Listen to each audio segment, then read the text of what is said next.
प्रातःकाल का समय था। गुरुकुल में हर दिन की बातें गुरुजी अपने शिष्यों को शिक्षा दे रहे थे। आज का विषय था आत्मा। आत्मा के बारे में बताते हुए गुरुजी ने गीता का यह श्लोक बोला, नैनं छिदन्ति शस्त्राणि नैनं दहति पावक न चैनम कलिदन्ते न शोष्यति मारतः। अर्थात आत्मा को न शस्त्र छेद सकते हैं, न अग्नि जला सकती है, न जल उसे गला सकता है और न हवा उसे सुखा सकती है। इस आत्मा का कभी विनाश नहीं हो सकता, यह अविनाशी है। यह सुनकर एक शिष्य को जिज्ञासा हुई। वह बोला, किंतु गुरुवर, यह कैसे संभव है? यदि आत्मा का अस्तित्व है, वो अविनाशी है, तो भला वो इस नाशवान शरीर में कैसे वास करती हैं और वो हमें दिखाई क्यों नहीं देती? क्या सचमुच आत्मा होती है? गुरुजी मुस्कुराए और बोले, पुत्र, आज तुम रसोई घर से कटोरा दूध ले आना और उसे सुरक्षित अपने कमरे में रख देना और कल इसी समय वह कटोरा लेकर यहाँ उपस्थित हो जाना। अगले दिन शिष्य कटोरा लेकर उपस्थित हो गया। गुरुजी ने पूछा, क्या दूध आज भी पीने योग्य है?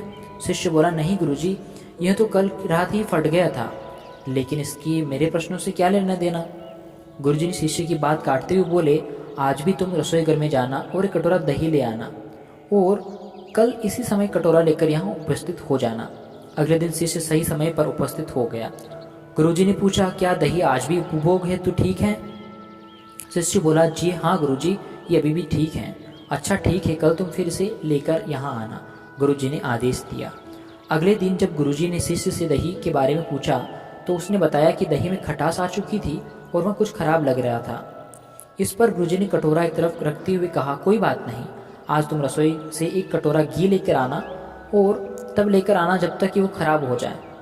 दिन बीतते गए पर घी खराब नहीं हुआ और शिष्य रोज खाली हाथ ही गुरु के समक्ष उपस्थित होता रहा।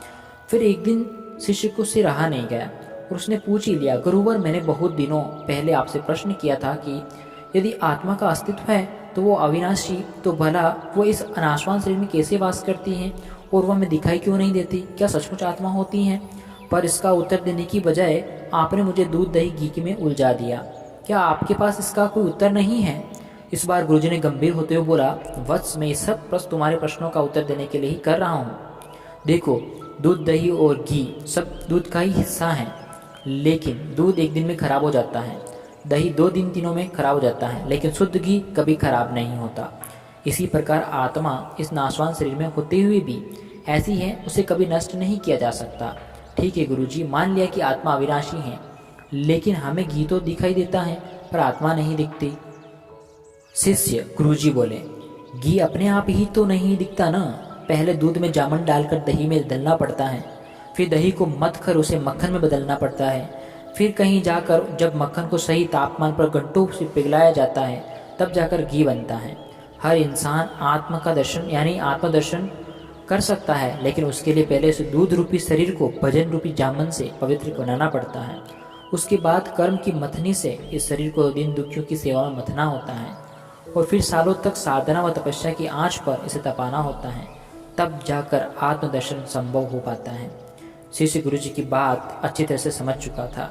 आज उसकी जिज्ञासा शांत हो गई थी। उसने गुरुजी के चरण स्पर्श किए और आत्मदर्शन के मार्ग पर आगे बढ़ गया। धन्यवाद।